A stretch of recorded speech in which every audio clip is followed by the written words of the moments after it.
Hello friends, स्वागत है आप सभी का विद्या प्लेटफॉर्म के यूट्यूब चैनल में।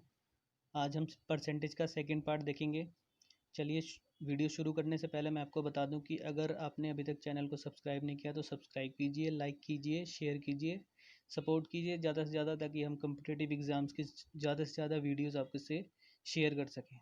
तो चलिए शुरू करते हैं आज की पहली वीडियो। तो पहला क्वेश्चन ये है कि दो संख्याएं तीसरी संख्या से क्रमशः 20% तथा 50% अधिक है। पहली संख्या दूसरी संख्या का कितने परसेंट है? तो लास्ट क्लास में मैंने आपको बताया था कि कभी भी ज़्यादा कम की बात करें, जैसे कि 20% ज़्यादा है तो डायरेक्ट हम 120 लिखेंगे, 50% ज़्यादा यानी 150। तो यहाँ पे मान के चलते हैं हमारी पहली संख्या ये है, हमारी तीसरी संख्या, इसके बीच कंपैरिजन दे रखा, कह रहा तीसरी संख्या से पहली संख्या 20% ज़्यादा है। अगर मैं तीसरी को 100 मानता हूँ तो पहली को कितना मानूँ? डायरेक्ट 20 प्लस करो, 120। ऐसा ही यहाँ पे सेकंड और थर्ड का दे रखा है। अगर मैं सेकंड को 100 मानता हूँ तो ये कितना मानूंगा? 50। ठीक है, यहाँ से जीरो काटो, 5 3 ज़ा 5 2 ज़ा, ये जीरो से जीरो काटो, 2 6 2 5 ज़ा 10।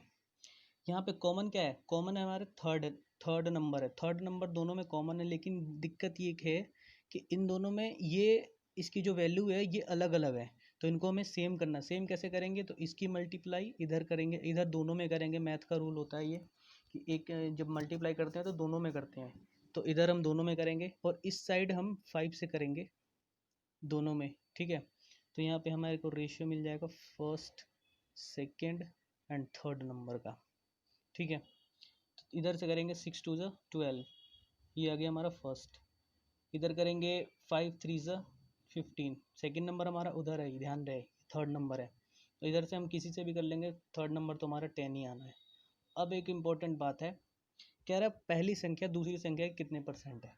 तो ये हमेशा ध्यान रखिएगा, कभी भी बात करें अगर आपसे, यहाँ पे आ जाए क्या, के, की और से, यानी ऑफ या फ्रॉम आ जाए, वो संख्या हमेशा हमेशा अपोन में आती है, नीचे आती है।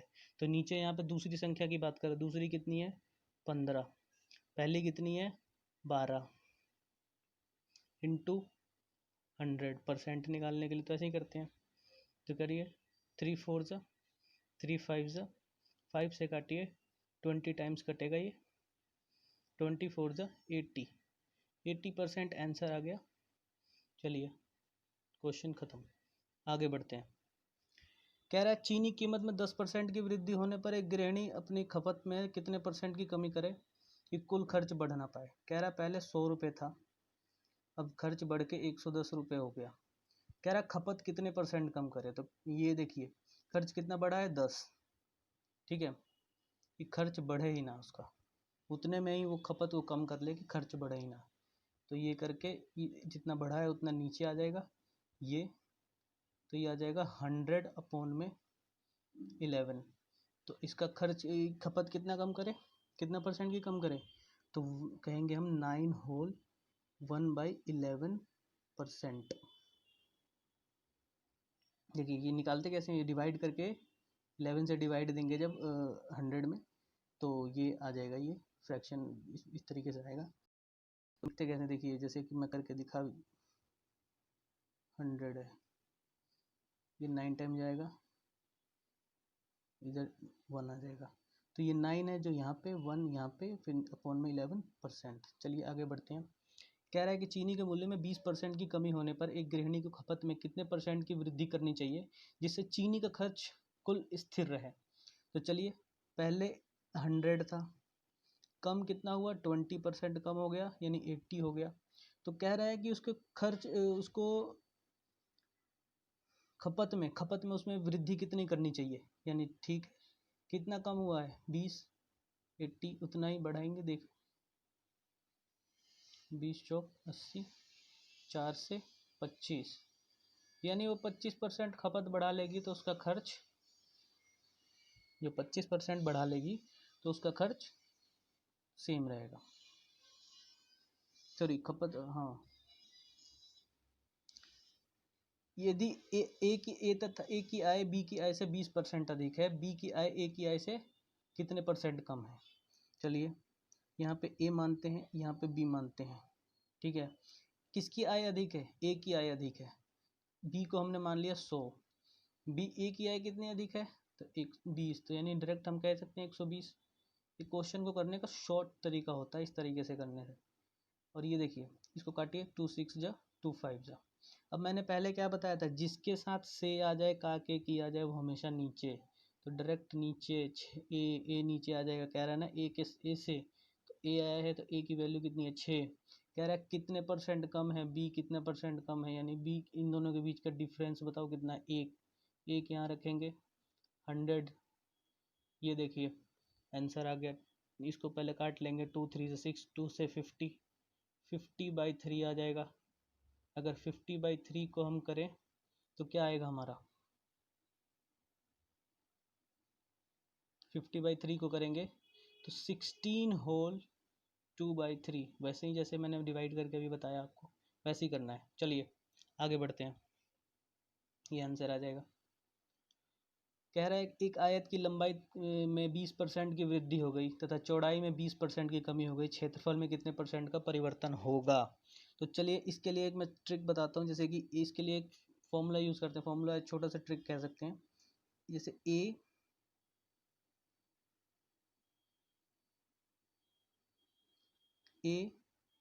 प्लस बी प्लस ए इंटू बी अपॉन में 100। यहाँ ए क्या होता है? लंबाई, बी चौड़ाई, ठीक है। तो चलिए देखिए, इसमें एक और चीज़ समझने वाली होती है। अगर वृद्धि हो रही है तो वैल्यू पॉजिटिव में होगी, कमी हो रही है तो माइनस में होगी। जैसे यहाँ पे करके दिखाता हूँ मैं। जैसे 20 है तो 20 प्लस में रहेगा, प्लस ये 20 है, कमी हो रही है चौड़ाई में तो माइनस कर दो, प्लस 20 इंटू माइनस का 20, ठीक है, अपोन में 100। अब सबके ब्रैकेट्स खोल लो, तो 20 माइनस का 20 प्लस, सॉरी प्लस नहीं आएगा, इधर से ब्रैकेट खोलेंगे तो प्लस माइनस माइनस हो जाएगा। तो यहाँ पे मल्टीप्लाई का साइन है तो माइनस इधर, बीच में मल्टीप्लाई का साइन है तो मल्टीप्लाई ऐसे ही, और अपोन में 100, ठीक है। 20 प्लस का है इधर, 20 माइनस का है, ये 0 हो जाएगा कट के, ठीक है।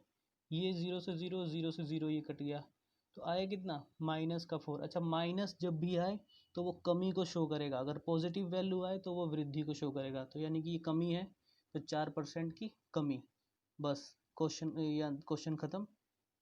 नेक्स्ट क्वेश्चन कह रहा है किसी शहर की जनसंख्या 4% की दर से घट रही है। यदि वर्तमान जनसंख्या 57,800 रुपया है, 800 रुपया सॉरी 800 है, तो 2 साल पहले उस शहर की जनसंख्या क्या थी? तो देखिए सिंपल सिंपल सा क्वेश्चन है, कुछ नहीं करना। मान लिया हमने पहले जनसंख्या थी x, 2 साल से कम हो रही है। कितना कम हो रही है? हर साल 4% कम, यानी 100 में से अगर 4 माइनस कर दें तो 96% रोज, परसेंट हटा देंगे नीचे, अपोन में 100 आ जाएगा, इंटू में दूसरे साल भी 96 ही कम हो गई, 4% कम हो गया। फिर देखो इक्वल टू में आया कितना है? तो हमारा 57,800 रुपया, 800 इतनी जनसंख्या आई है, ठीक है।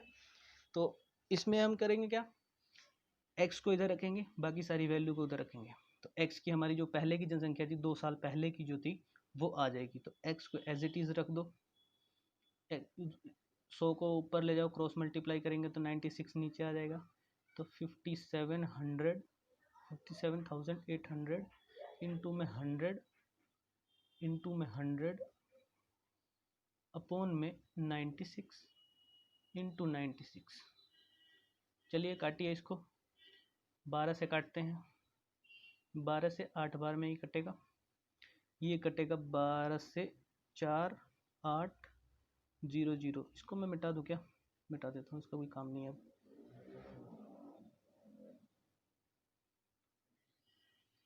चलिए तो ये 12 से कितने बार में कटेगा? 4800 बार में ये कट जाएगा, ये 8 बार में कटेगा। चलिए इसको भी काट देते हैं, 12 से 8 बार में ये कट जाएगा। ये 12 से कितने बार में कटेगा? 400 बार में, ठीक है। इसको काटते हैं, इसको काटते हैं, तो ये कितनी बार में कटेगा? 50 बार में। 4 से इसको काटते हैं, 2 बार में कटेगा, 4 से इस 100 को काटते हैं तो ये 25 बार में कटेगा, कटेगा कि नहीं कटेगा। 2 से अगर इस 50 को काट दें तो 25 बार में ही कटेगा, 25 दूनी 50, 25 25 का स्क्वायर होता है, 25 का स्क्वायर होता है 25, 25 इंटू 25 625, 625 के साथ 2 जीरो यहाँ पे है, तो बस ये आंसर हो जाएगा। चलिए आगे बढ़ते हैं। कह रहा है किसी शहर की जनसंख्या 10,000 है, पहले वर्ष जनसंख्या में 10% की वृद्धि हुई, दूसरे में 10% की कमी हो रही है, तो 2 वर्ष के अंत में जनसंख्या क्या होगी। कह रहा देखो भैया 10,000 पहले जनसंख्या है, सॉरी 10,000 जनसंख्या है,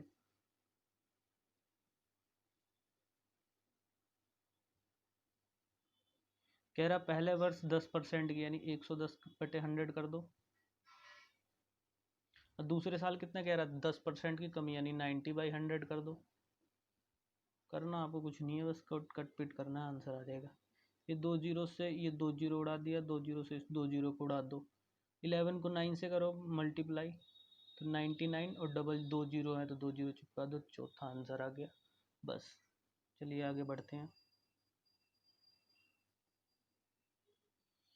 कह रहा है एक छात्र 25% अंक लेकर 30 अंकों से फेल हो जाता है, जबकि दूसरा छात्र 50% अंक लेकर 20 अंक अधिक प्राप्त करता है, तो पास होने के लिए कितने परसेंट अंकों की आवश्यकता है। तो चलिए इसको भी देख लेते हैं कितने परसेंट। तो ये देखिए 25% नंबर लेता है ये, ठीक है, और 30 नंबर से फेल हो जाता है। क्या इसे 30 नंबर और ज़्यादा मिल जाते तो क्या ये पास नहीं हो जाता। दूसरे वाला बच्चा इतना इंटेलिजेंट है कि ये 50% नंबर लेता है, और 50% में ये 20 नंबर, पासिंग मार्क्स से 20 नंबर ज़्यादा ले लेता है इसी 50% में। तो इसके जो 50% नंबर हैं इसमें से मैं 20 नंबर इसके कम कर दूँ तो ये भी पासिंग मार्क्स पे आ जाएगा, और इसमें 30 जोड़ दूँ तो दोनों बराबर हो जाएंगे, दोनों पासिंग मार्क्स पे आ गए। अब क्या करना है, प्लस वाली जो परसेंट वाली वैल्यू एक साइड ले आओ, और जो विदाउट परसेंट वाली वैल्यू उसको एक साइड ले जाओ। तो 25 को इधर ले जाएंगे, 20 को इधर लेंगे, इधर 20 माइनस में इधर आके प्लस में, तो 30 और 20 50, ये 25 इधर प्लस में उधर जाके माइनस में, तो 25%। अच्छा 25% की वैल्यू आ गई 50, ठीक है, तो 100% की वैल्यू निकाल लो, टोटल वैल्यू कितनी आएगी 100% की। तो इसको क्रॉस मल्टीप्लाई कर लेते हैं यहाँ पे, तो 50 इंटू 100 अपॉन में 25, ये देखो 50 से 2 बार में गया 25 से, तो ये 200 टोटल मार्क्स आ गए, टोटल 200 मार्क्स थे, ठीक है, 200 मार्क्स थे टोटल, तो टोटल 200 मार्क्स थे। अब इसमें से ये कह रहा है कि पासिंग परसेंटेज बताना है हमें, तो इसके करने के दो तरीके हैं पासिंग परसेंटेज यहाँ से। या तो तुम अब 200 का अब 25% निकालो, फिर उसमें 30 ऐड कर दो, फिर आएगा 80, और फिर उसको उससे परसेंटेज निकालो, या फिर मैं डायरेक्ट 80 निकालने का एक तरीका और बता रहा हूँ। देखो ये रहा 25% है, ठीक है, 25% यहाँ भी है, 25% की वैल्यू कितनी दे रखी है 50, 50 अंक, 25% बराबर 50 दे रखा है, तो क्या मैं यहाँ पे 50 लिख सकता हूँ, 25% की जगह 50 लिख दो, यहाँ पे प्लस 30 लिख दो, कितना आ जाएगा 80 आ जाएगा। ये पासिंग नंबर आ गए, पासिंग टोटल नंबर इतने हैं।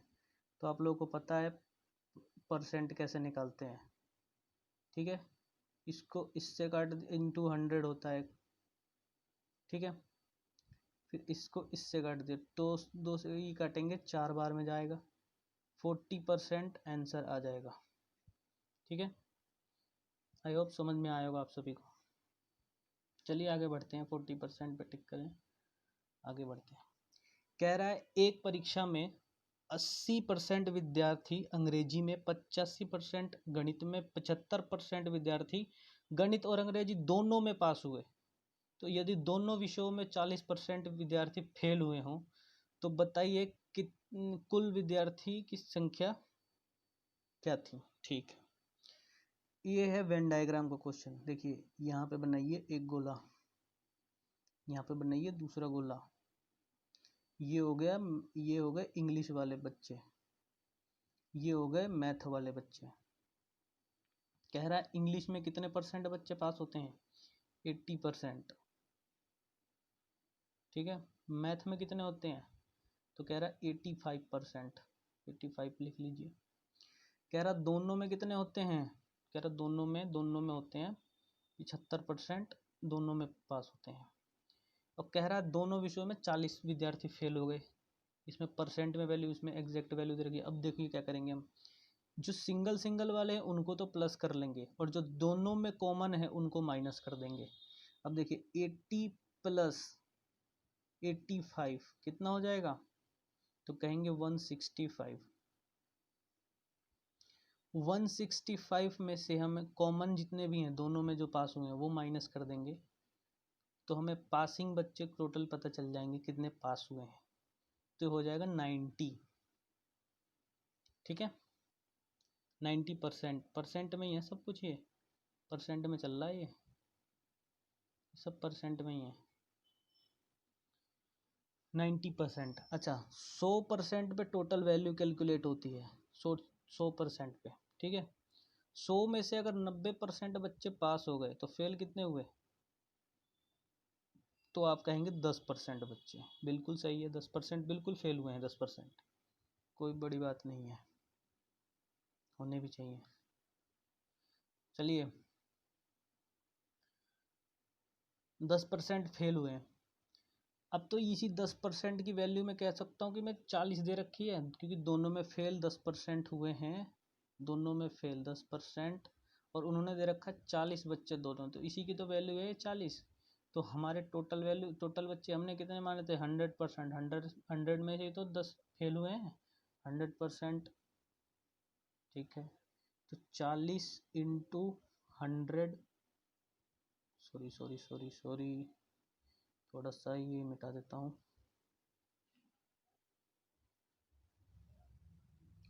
40 इंटू 100 अपॉन में 10। 0 से 0 कट गया, आंसर कितना है? 400। 400 थे कुल बच्चे।